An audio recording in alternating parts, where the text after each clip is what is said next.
Hey guys, so I figured out what happened with the cruise control in the last video, so I'm going to go ahead and put that here real quick, and then we're going to go do an update on what's wrong, the rest that's wrong with the CRV for next.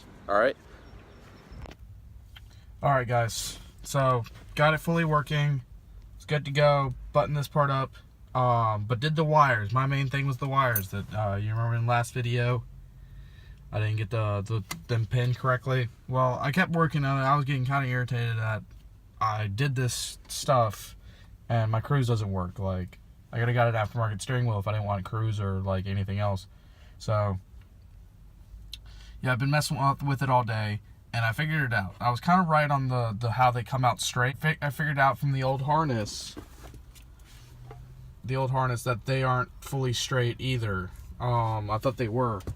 So when I thought they just came out and then went straight into the 5-pin like I was talking about, I figured out I was wrong. So I fooled with it until I came out with, if you have the plug, this is the 4 one, but if you have the plug straight up like this with the table on the back and the wires coming straight out, you only cross over one. So the 3 that come out for your cruise just come straight out into the plug. You just switch over these 2. You'll still skip the other 2, like I said, because they're not contacts that the S2000 needs. But yep, they definitely do. They fit right in. Everything works. I was messing around and I actually had it backwards earlier, where this would set it and this would make it go faster. But I just swapped them around, and that's what I came up with. So should just be like that. Also, I recommend, because when I pulled out the pins, I think I broke the plug, and the pins would just slide in and out of the holes, and like the table wouldn't even like hold them down or anything. So with them being as short as they are, I actually recommend, regardless whether you break the pins or not, to use either the wires to extend it, or you don't even have to pull this plug. You pull the other plug, or just cut the 3 wires, and then this would have that plug on it, and then you just get rid of all this. You just cut this in half, and then, because you don't need the gray piece, and just have the plug and the wires and just wire it in. So you wouldn't have to mess stuff or anything else like that. So highly recommend, because these are really tight, and me breaking it where they just slide in and out is hard to plug up the plug, keep the wires in the plug, and then do that. It's better just to not do the pinning stuff at all. Just cut these wires in half, because it would have the 5 on there. Cut this wire in half and then hook these 2 to this. So hopefully that helps you guys. But if you want to do the pinning part, again, just like that. Hope this new information helps you guys, and just making sure that you guys have what you need to do this stuff. So laters. Alright, well, so now that we fixed the cruise control, and we got it all good and squared off, right now the SR light's on. I'll be showing you guys a video of how to turn that off, if I can. If it works, then I'll post the video. If not, then I'm probably just gonna take it to Honda or something, get the SRS light cleared. But I'm pretty sure I can do it. That just happened, I think, because I messed with the airbag while the car was on.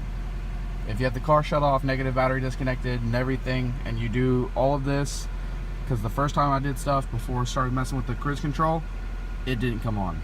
So hopefully we can get that off. Then we have check engine light. We actually don't even know what that's for right now, but you guys, go to any parts store or anything else, and they should be able to check it for you pretty much for free. So I'm gonna go get that looked at, It's probably an O2 sensor or something. That's what usually it is. I have no other issues with this car right now. Seatbelt lights just because I'm here and there's no seatbelt on right now. So any other the other issues are my radio. First off is like this. They didn't put it in correctly. They just slid this whole, broke I think the clips all along this, so this just slides out, which is kind of nice, but it's not how it's supposed to be. So I want to get that fixed. Maybe have to keep the sliding part, but this radio is ridiculous. So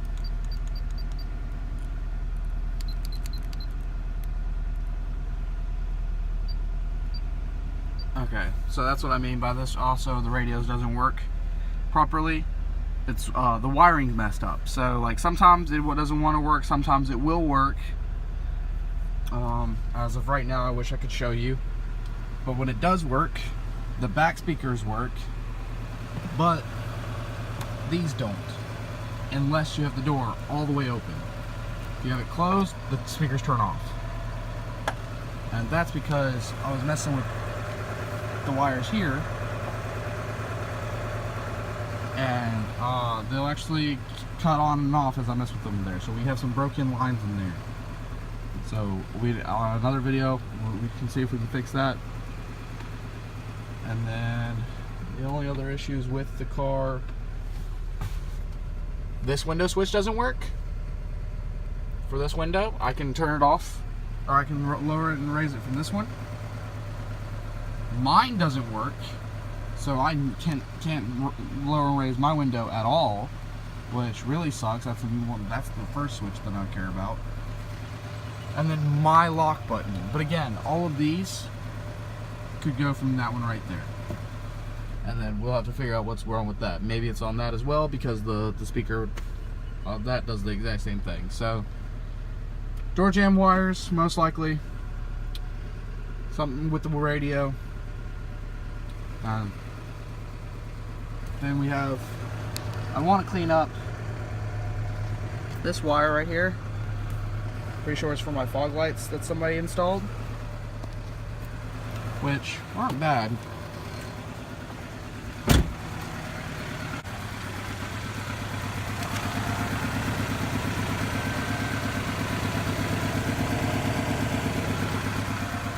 They're nice, but they're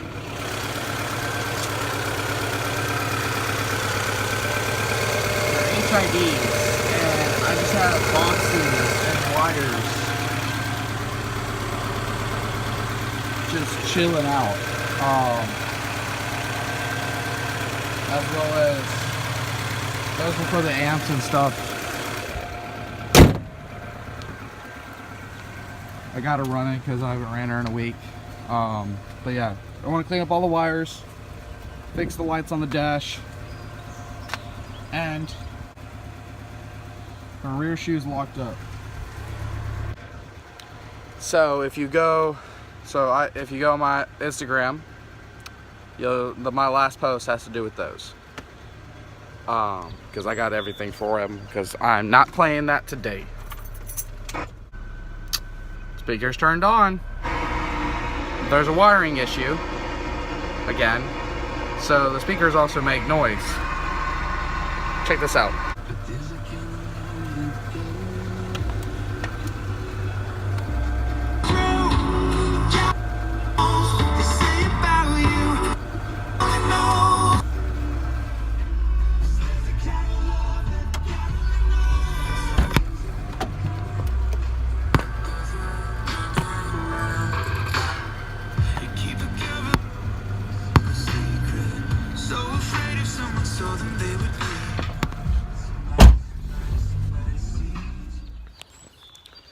So yeah, that's what I'm talking about. And if the radios didn't kick in or whatnot, this would have been a little bit smoother video, but it allowed me to show you guys what happened, because they decided to turn on after the video was recorded. So until next time, laters.